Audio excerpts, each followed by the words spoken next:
Bonjour à tous, je fais une vidéo pour corriger le devoir que je vous avais demandé sur le tableau des signes. Rappel, une fonction est positive quand elle se trouve au-dessus de l'axe x. Donc en fait, quand tous les y sont positifs, y1, 2, 3, etc., c'est positif quand on est au-dessus de l'axe x.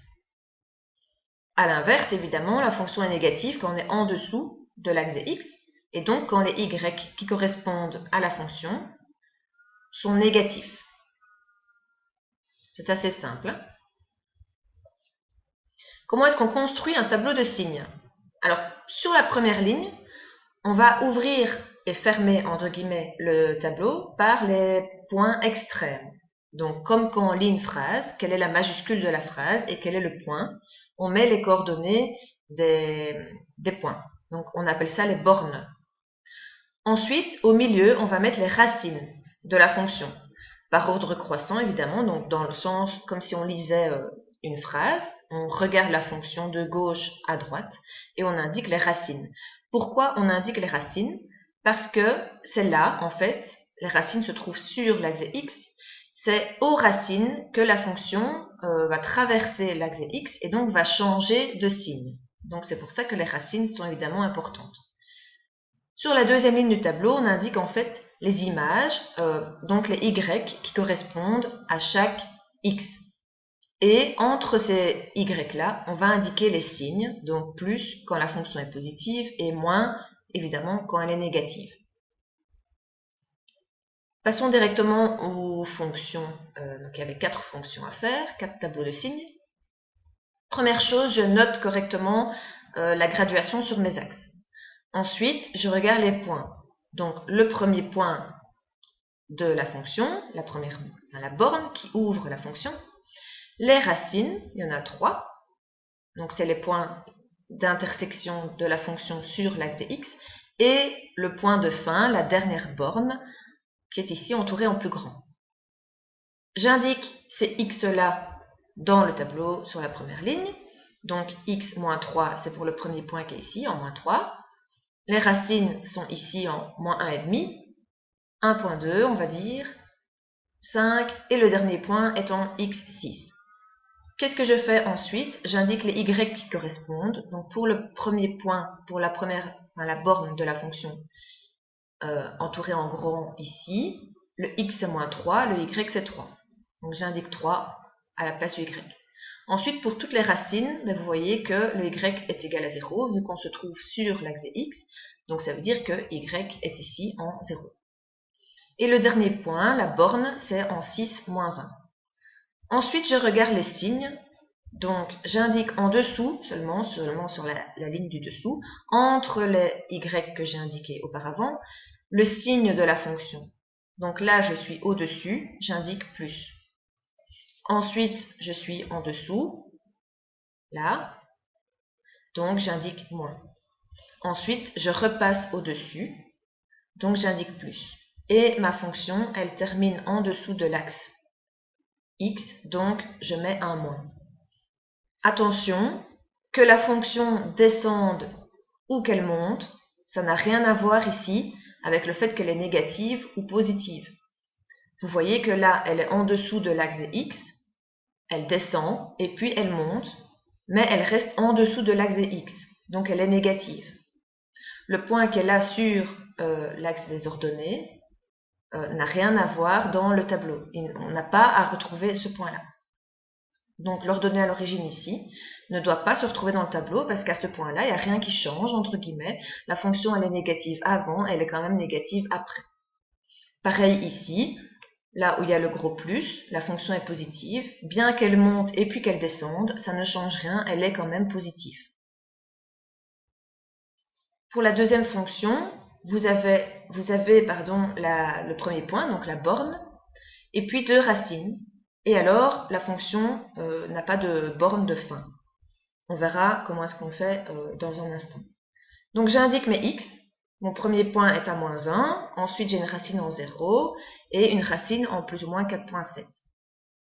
J'indique les ordonnées, donc les y qui correspondent à ces points-là. Mon premier point est en moins 1, moins 2. Ensuite, j'ai une racine à l'origine, donc en 0, 0, et une racine en 4,7, 0. Ma fonction, elle commence en bas, donc je mets moins. Ensuite, elle est au-dessus, donc je mets plus. Et elle termine en étant en dessous, donc je mets moins. On voit qu'il n'y a pas de point de fin, il n'y a pas de borne, d'accord, qui termine la fonction. Donc je laisse simplement le moins ici. Je le laisse parce qu'on voit que la fonction, elle termine en étant dans les négatifs. Donc je n'ai rien à mettre d'autre que simplement un moins. La suite. Oui, petit détail, même si le point, donc pour ceux qui avaient en couleur, même si le point est rouge, ça ne change rien dans le tableau. D'accord? Un point rouge, c'est pour mettre les crochets dans le bon sens quand on fait par exemple un intervalle. Mais dans un tableau de signes ou un tableau de variation, ça n'a rien à voir. Donc pareil, ici le point est rouge, mais on va faire, on n'en tient pas compte en fait. Donc j'indique mes bornes, mon premier point de fonction, et mes racines, 1, 2, 3 racines, et puis mon point de fin.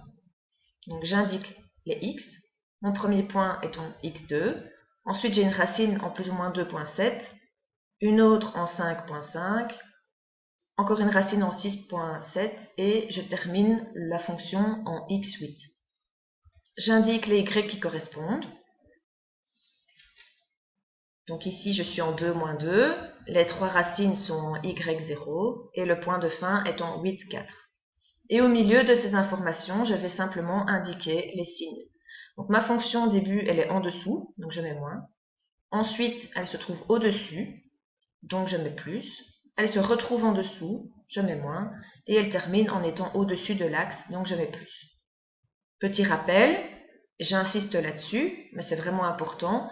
Ce n'est pas parce que la fonction monte que c'est plus. Ici, vous voyez qu'elle est au-dessus de l'axe, pourtant elle monte et puis elle descend, mais elle est quand même au-dessus de l'axe. Donc le fait qu'elle monte ou qu'elle descende, ça n'a rien à voir, en tout cas ici, pour les tableaux de signes. Dernière fonction, attention, ici il n'y a pas de borne. Donc c'est-à-dire qu'il n'y a pas de point de début de la fonction, il n'y a pas de point de fin. Par contre, il y a une particularité, regardez bien, au milieu de la fonction, il y a un trou. On va y revenir tout de suite. Donc j'indique les points qui sont importants dans cette fonction. Attention donc ici, l'espace, d'accord, le trou dans la fonction. Donc il va falloir mettre une union, comme quand on travaille avec des intervalles. Pourquoi est-ce que j'ai entouré ce point-là? Parce que évidemment, il faudra indiquer que la fonction elle est positive jusqu'à ce point-là, et puis il n'y a plus rien, et qu'elle reprend en ce point-ci. Donc les deux points qui sont entourés sont importants à indiquer dans le tableau. Ensuite, la racine que j'ai entourée ici, évidemment, est importante vu que c'est à ce moment-là que la fonction traverse l'axe x et donc il y a un changement de signe. Donc j'indique les coordonnées de ces trois points, 4, 2, 6, moins 1 et 7, 0. Je vois que au début, ma fonction elle est au-dessus de l'axe, donc je mets plus. Ensuite, il y a un trou, donc je dois mettre une union parce qu'il y a deux parties à ma fonction, une à gauche, une à droite. Ma fonction, elle reprend en 6 moins 1, où là, elle est négative, elle est en dessous. Et à partir de la racine 7, 0, elle redevient positive, elle repasse au-dessus de l'axe x. Donc elle est positive et elle termine en étant positive. Donc on reste comme ça, il n'y a rien d'autre à faire.